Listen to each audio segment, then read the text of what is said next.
On aime voir cette romance, ce mariage conte de fées. Vous pensez que ce couple est glamour? Meghan n'est pas britannique. C'est ça qui rend ce mariage aussi spécial. Ce sont deux pays qui s'unissent. C'est une bonne image pour la communauté internationale, pour la monarchie, pour le Royaume-Uni? Oui, on voit deux personnes très importantes qui ont de bonnes idées, qui veulent changer les choses et qui ont les moyens de le faire.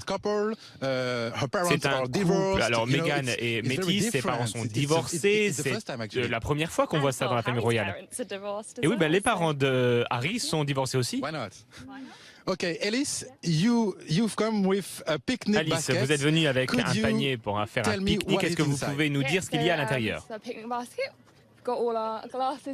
Alors, on retrouve tout. Il y a des verres pour boire un coup.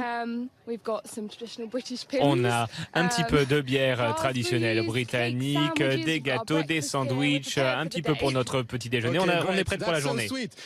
C'est adorable. Quel est le moment que vous ne souhaitez réellement pas manquer pendant cette célébration? Le baiser. Évidemment, c'est pas sur un balcon comme à Buckingham, mais on a hâte de voir ce que ce sera. Moi, je veux voir la robe. La robe surtout, ça sera sympa. On ne sait pas encore à quoi va ressembler la robe. Et pour vous, la reine, l'arrivée de la reine. Thank you very much. Merci beaucoup. Enjoy the royal wedding. Profitez bien du mariage très princier. organisé ici, effectivement, pour ne rien rater de cette célébration. Merci beaucoup Igor Saïri. Si vous nous rejoignez, il est 10h30 quasiment. Ils se diront oui dans quelques heures dans cette chapelle Saint-Georges dont vous découvrez en direct les images.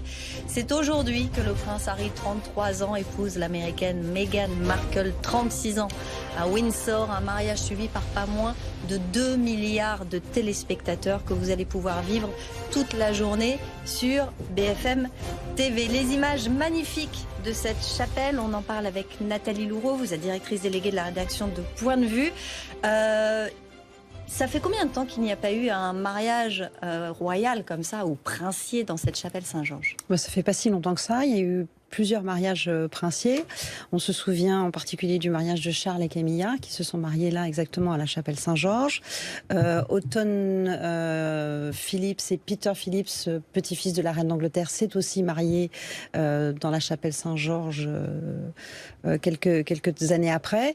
Donc voilà, c'est pas innovant, totalement innovant de se marier là. Il y en a eu plein d'autres. C'est un lieu absolument sublime. On a découvert les images. C'est une église absolument magnifique, d'autant qu'elle va être somptueusement décorée de fleurs qui ont été et de bouquets choisis par Philippa Craddock, qui est une jeune styliste fleuriste très en vogue en Angleterre et qui a décidé et choisi avec Meghan de couvrir l'église de pivoine, de roses blanches, de digital. Donc il va y avoir une composition florale absolument magnifique qui va permettre aussi de rendre le lieu encore plus majestueux s'il en est besoin, parce que de toute façon cette chapelle est déjà vraiment un bel édifice religieux anglais. Et puisque nous parlons de beauté et d'élégance, nous accueillons sur le plateau de cette édition spéciale Nathalie Garçon, styliste. Merci d'être avec nous. Alors, dans un instant, on va parler de l'information essentielle de cette journée. Quelle sera la robe, évidemment, de Meghan? Mais avant cela, peut-être un mot de la spécialiste sur ce défilé des invités qui arrive.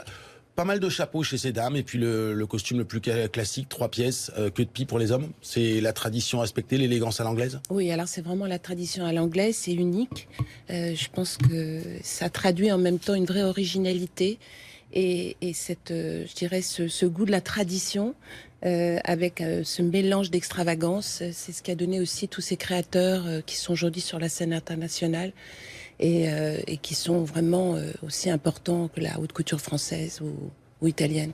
Alors ça fait une bonne demi-heure que les invités ont commencé à en arriver. On a vu la société civile, 2600 personnes conviées à l'intérieur du parc du château de Windsor.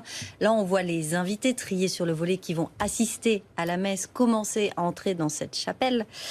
Et Nathalie Garçon, cette information que tout le monde attend, c'est qui aura créé la robe que va donc porter Meghan Markle? Les dernières informations évoquaient Stella McCartney. Est-ce que ça vous paraît fou? Non, ça me paraît pas fou du tout, et puis ce serait vraiment intéressant, parce que c'est vraiment le mélange alors de l'Angleterre rock, toute cette culture pop qui fait l'Angleterre d'aujourd'hui, et Et je trouve que ça serait vraiment très adapté à ce mariage. Bon.